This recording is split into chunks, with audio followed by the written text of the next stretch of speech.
기도하겠습니다. 주님, 우리의 죄를 사하신 주님, 그 사랑에 감사를 드립니다.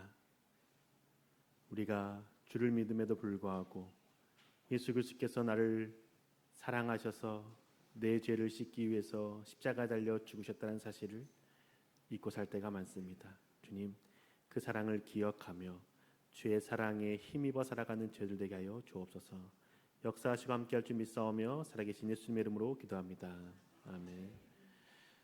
새해 첫 주일 주 앞에 나와 예배드리시는 성도님들의 그 삶에 하나님의 귀하신 복이 가득하시기를 주님의 이름으로 축복합니다. 어느덧 25년도는 지나가고 26년도 새해를 맞이했습니다. 한 해를 돌아봤을 때 좋았던 것과 나빴던 것들 중에서 무엇이 기억에 유독 남습니까? 대부분 안 좋았던 기억이 머릿속에 남아있을 것입니다. 왜냐하면 인간의 뇌가 그렇게 작동하기 때문입니다. 좋았던 기억은 생존에 영향을 미치지 않습니다. 그런데 나빴던 기억은 생존에 영향을 미친다라고 내가 인식하기 때문에 그때의 그 위험한 순간, 그때의 그 어려웠던 순간 어떻게 앞으로 면할 수 있을까? 어떻게 피할 수 있을까에 대해서 생각하고 또 생각하다 보니 머릿속에는 좋았던 기억보다 어려웠던 힘들었던 기억만 남게 되는 것이죠. 그 실수를 돌아보면서 그때 이렇게 반응했으면 어떻게 되었을까?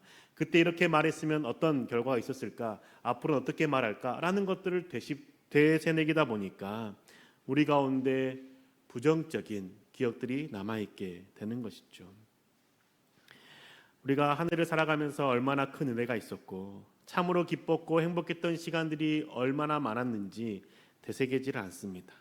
그러다 보니까 한 해를 돌아봤을 때 부족한 부분들만 생각나고 어떨 때 한 해가 엉망인 것 같고 다시 새해를 맞이하려고 할 때 힘이 나지 않는 경우들도 많게 되는 것이죠.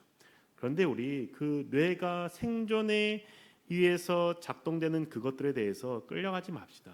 어제와 다를 바 없는 오늘이라고 생각하지 말고 새해에 뭐 특별한 것이 있겠어라고 생각하지 말고 하나님 앞에서 긍정적인 것들, 하나님의 은혜를 소망하며 붙잡으며 새해를 살아가 봅시다. 오늘 우리가 만나는 베드로도 좋았던 것을 전심으로 붙잡으려고 했습니다.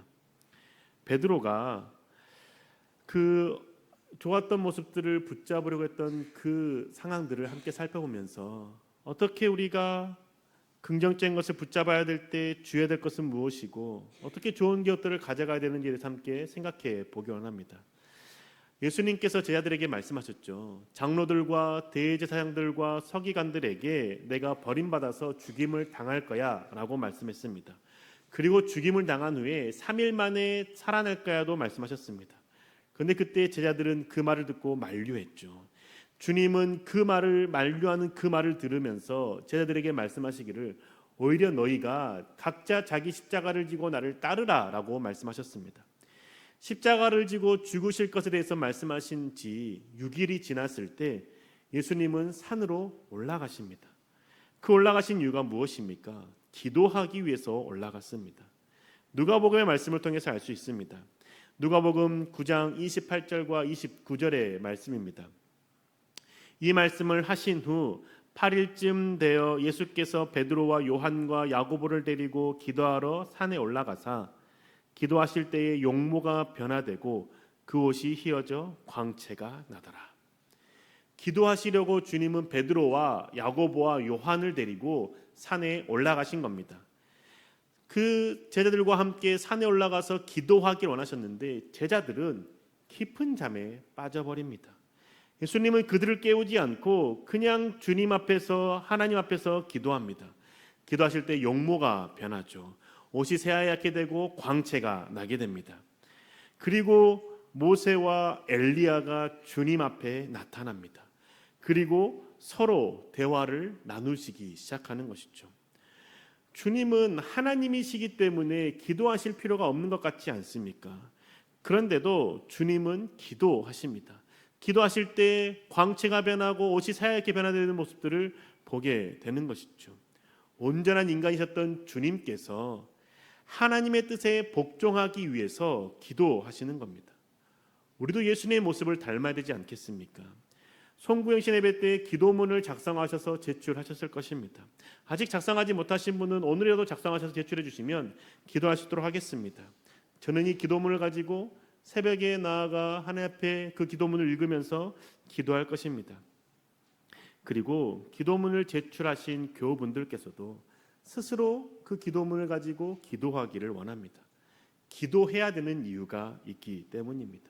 기도하는 이유는 내가 하나님 앞에 순종하고 복종하기 위해서 기도하는 것입니다. 내가 소망하는 기도 제목들을 기도할 때 하나님께서 들으시고 응답해 주시죠. 그런데 그 들으시고 응답하심에 필요한 것은 순종과 복종입니다. 건강을 구했다면 그 건강을 위해서 몸을 움직이고 운동하고 음식을 절제해야 되지 않겠습니까? 내가 먹고 싶은 거 다 먹고 하고 싶은 거 다 하면서 쉬고 싶은 거 다 하시면서 하나님께 건강을 달라고 기도만 한다면 그 기도가 무슨 기도겠습니까?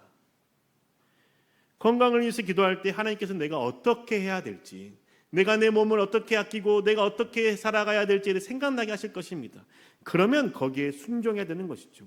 그렇게 새 기도문을 작성했다라면 작성한 것으로 끝나는 것이 아니라 그걸 놓고 하나님 앞에 내가 기도함으로 주님이 주시는 마음을 따라 순종하는 삶을 살아가야 한 해 동안 주님과 동행하는 삶을 살 수 있는 것 아니겠습니까? 하나님이신 예수님도 기도하시는데 저와 여러분은 더욱더 기도해야 되지 않겠습니까? 하나님의 도우심을 구할 때 하나님께서 행하실 영역이 있습니다. 하나님께서 이루실 일들이 있습니다. 그리고 그와 동시에 우리가 순종해야 될 영역들도 있다라는 것이죠. 순종하고 복종하며 기도할 때 그 기도하는 자의 기도에 하나님 은혜가 더욱더 깊이 새겨질 것입니다. 그리고 일하시고 역사하시며 응답하시는 하나님을 발견하게 되는 것이죠. 예수님은 하나님 앞에 기도했습니다. 높은 산에 올라가서 기도했는데 그때 하나님은 모세와 엘리야를 예수님께 보내셨죠. 그리고 서로 대화하십니다. 무슨 대화를 나누셨을까요?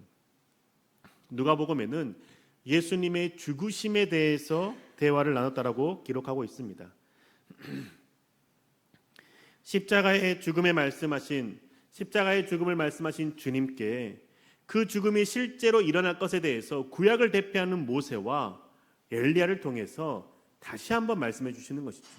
그러면 주님께서 그 말씀에 또다시 순종하며 그 길을 걷기로 다시 한번 결단하며 주 앞에 나아가지 않겠습니까? 그 이야기를 할 때 베드로와 제 아들이 잠에서 깨어납니다. 누가복음 9장 31절과 32절의 말씀입니다. 영광 중에 나타나사 장차 예수께서 예루살렘에서 별세하실 것을 말할세 베드로와 및 함께 있는 자들이 깊이 졸다가 온전히 깨어나 예수의 영광과 및 함께 선 두 사람을 보더니 깊은 잠에 들었던 베드로와 제 아들이 잠에서 깨게 됩니다. 잠에서 깬 이유가 무엇일까요?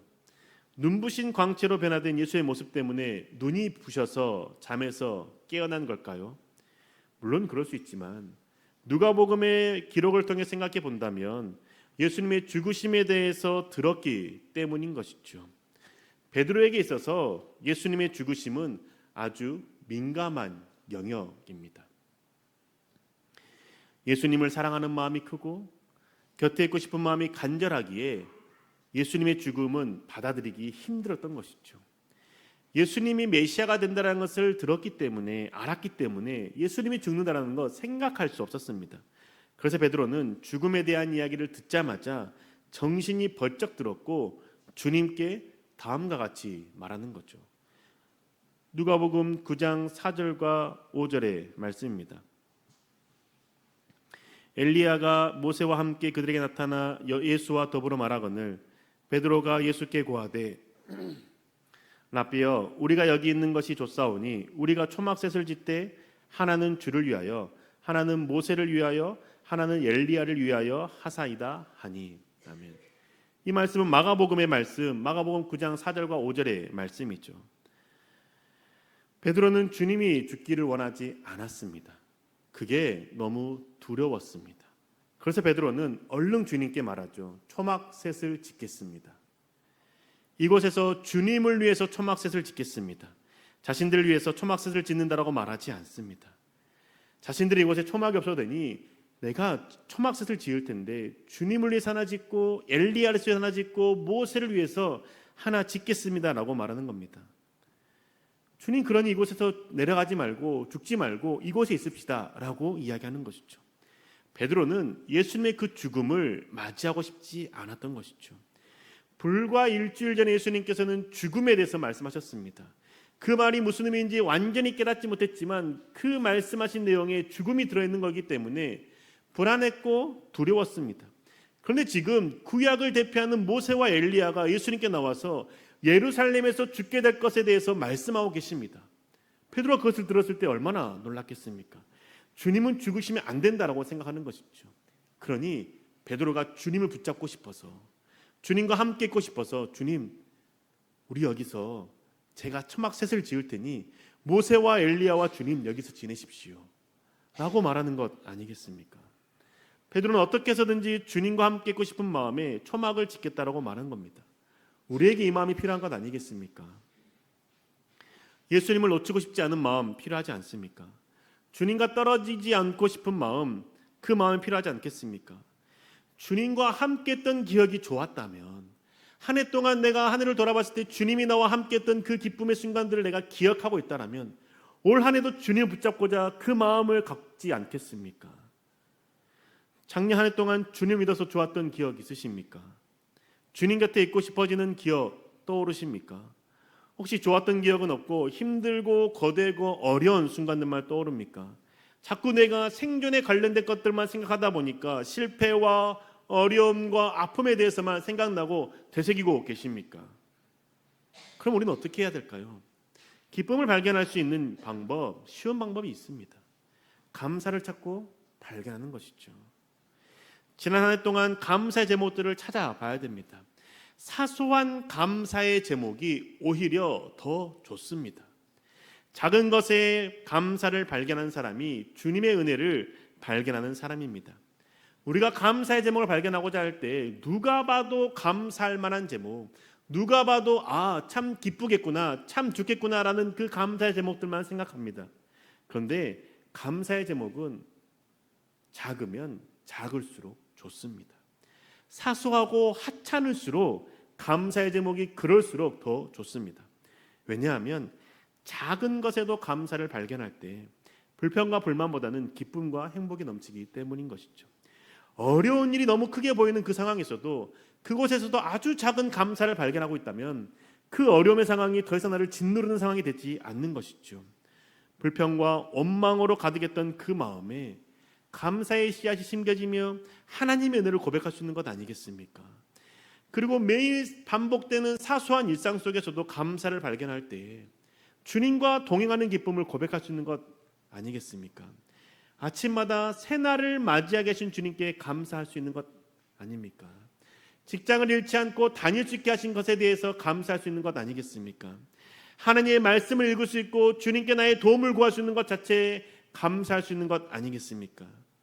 이렇게 사소하고 반복되고 작아 보이는 것에 감사할 수 있을 때에 우리는 주님께 기쁨으로 나아갈 수 있는 것이죠. 한 해를 돌아볼 때 주님과 함께했던 그 기쁨을 발견하는 사람은 올 한 해도 주님과 함께 있기를 소망하는 마음으로 주님을 놓치고 싶어하지 않을 겁니다. 주님을 빼앗기고 싶어하지 않을 겁니다. 이 마음이 우리 가운데 필요한 것이죠. 베드로의 마음이 이 마음이었다는 겁니다. 베드로는 주님과 함께하는 것이 즐거웠죠. 주님과 함께하는 그 시간을 빼앗기고 싶지 않았습니다. 주님이 죽는 거 생각할 수도 없었습니다. 그래서 초막셋을 짓겠다라고 말했던 겁니다. 근데 그때 하늘에서 구름이 제자들과 예수님과 모세와 엘리야를 덮습니다. 그리고 하늘에서 소리가 들립니다. 마가복음 9장 7절과 8절의 말씀입니다. 마침 구름이 와서 그들을 덮으며 구름 속에서 소리가 나되 이는 내 사랑하는 아들이니 너희는 그의 말을 들으라 하는지라. 문득 둘러보니 아무도 보이지 아니하고 오직 예수와 자기들 뿐이었더라. 아멘. 하늘에서 들리는 소리는 이는 내 사랑하는 아들이니 너희는 그의 말을 들으라 라고 합니다. 이는 내 사랑하는 아들이니 그의 말을 들으라는 소리를 베드로와 야고보와 요한이 듣고 있습니다. 그들이 잠에서 깨어났을 때 봤을 때 누가 있었습니까? 모세와 엘리야와 예수님이 있었습니다. 그런데 갑자기 구름이 자신들을 덮더니 이는 내 사랑하는 아들이다 라고 말씀합니다. 이들이 너무 궁금하지 않겠습니까? 누가 하나님의 아들일까? 라고 궁금해서 주위를 둘러봅니다. 그런데 그때 보이는 분은 예수님밖에 없었죠. 베드로는 예수님이 하나님의 아들이심을 부정할 수 없었습니다. 하늘에서 음성이 들렸기에 하나님의 소리이기 때문에 눈에 보이는 예수님이 하나님의 아들이라는 것 부정할 수가 없었습니다. 그리고 베드로는 궁금했습니다. 주님께서 무엇을 말씀하실까? 왜냐하면 하늘에서 들리지 않았습니까? 이는 내 사랑하는 아들이다. 너희는 그의 말을 들어라. 하늘에서 그의 말을 들으라고 명확하게 말씀해 주고 있습니다. 그런데 예수님께서 저들에게 무엇을 말씀하셨을까요? 저는 그 다음 장면들을 봤을 때 산에서 내려가자 라고 말씀했을 거라고 생각합니다. 하나님의 음성이 들린 다음에 그리고 나서 그 마가복음에 보면 그 다음에 나오는 장면들은 산에서 내려오는 장면입니다. 예수님께 산에 내려가자라고 말씀하지 않았겠습니까? 그리고 산에 내려가면서 하시는 말씀이 내가 죽는 것, 내가 죽는 자 가운데서 다시 살아나는 것을 볼 때까지는 오늘 본 것을 아무에게도 말하지 말라라고 말씀합니다. 베드로와 제자들은 예수님과 함께 산에서 내려가기 싫었을 겁니다. 왜냐? 내려가면 죽는다라는 것을 알았기 때문입니다. 모세와 엘리야도 죽음에 대해서 얘기하지 않습니까? 그런데 내려가기 싫은데 예수님께서 산에서 내려가자라고 말씀하십니다. 내려가는데 또 예수님께서 말씀하시기를 내가 죽는 것 그리고 죽은 자 가운데서 부활하는 것 볼 때까지 오늘 본 것 말하지 마라고 말씀하는 것이죠. 베드로와 제자들은 여기가 좋사오니라고 생각하며 그 산에 초막셋을 짓고 살고 싶었습니다. 머물고 싶었습니다. 주님과 함께 있고 싶었습니다. 그런데 주님은 산 아래로 내려가자라고 말하죠. 산 아래는 어떤 세상입니까? 세상의 한복판입니다. 산 아래 내려가자마자 그들이 마주하는 장면이 무엇입니까? 다음 주에 살펴볼 장면인데 제자들이 귀신 들린 자를 회복시키지 못하는 장면들이 나옵니다. 귀신 들린 자에게 어려움을 당하고 있는 그 장면이 나옵니다. 세상은 귀신 들린 자들이 있고 어려움이 있고 아우성이 있고 고통이 있고 아픔이 있는 그 자리입니다. 그런데 주님은 그 자리로 내려가자라고 말씀하는 것이죠. 산에서 산 위에서 모세와 엘리야를 보고 그 은혜를 경험했다면 거기에서 머물지 말고 산 아래로 내려가서 은혜 받은 그 자리에 은혜를 나누자라고 말씀하는 것이죠. 우리에게 필요한 모습이 이러한 모습입니다. 신앙생활하면서 믿음이 좋다고 여겨지는 분들이 가끔 안타까운 모습을 보일 때가 있습니다. 고통과 아픔의 자리에 나아가서 그곳에서 은혜를 나누어야 되는데 그런 자리를 회피하고 기도만 하는 경우들을 보게 되기 때문입니다. 기도를 하는 것 중요하죠. 하지만 기도를 했다면 기도하는 가운데 주님이 주시는 그 마음에 순종하는 자리까지 나아갈 수 있어야 됩니다. 하지만 순종하지 않고 자신은 그 어려움이 싫으니 그 자리에 들어가고 싶지 않다고 하면서 기도만 하고 주님께 그 상황을 던져놓을 때가 있습니다. 주님께서 그 상황을 풀어놓으면 그 다음에 내가 들어가겠다라고 말하는 것과 동일한 것이죠. 이러한 모습을 볼 때 주님께서 우리 가운데 하시는 말씀은 산 아래로 내려가자라고 말씀합니다. 혼자 내려가게 하는 것 아닙니다. 주님이 함께 가자라고 말씀하는 것 우리는 들어야 되지 않겠습니까? 갈등과 아픔이 있는 그곳에 주님과 함께 들어갈 수 있는 믿음의 모습을 갖고 살아가야 되지 않겠습니까? 갈등과 아픔이 있는 가정 안으로 들어가는 거 쉽지 않죠. 어렵습니다. 집에 들어갔을 때 자녀들의 모습 또한 배우자의 태도들을 마주하는 것 불편할 때가 있습니다. 이럴 때 필요한 것은 주님께 기도하는 것 그리고 주님이 주시는 마음으로 주님과 함께 그 자리에 들어가 마주하는 겁니다. 대화가 필요한 자리에 대화를 하는 것이죠. 그 대화의 자리에서도 주님께 도움을 구하며 대화하는 겁니다.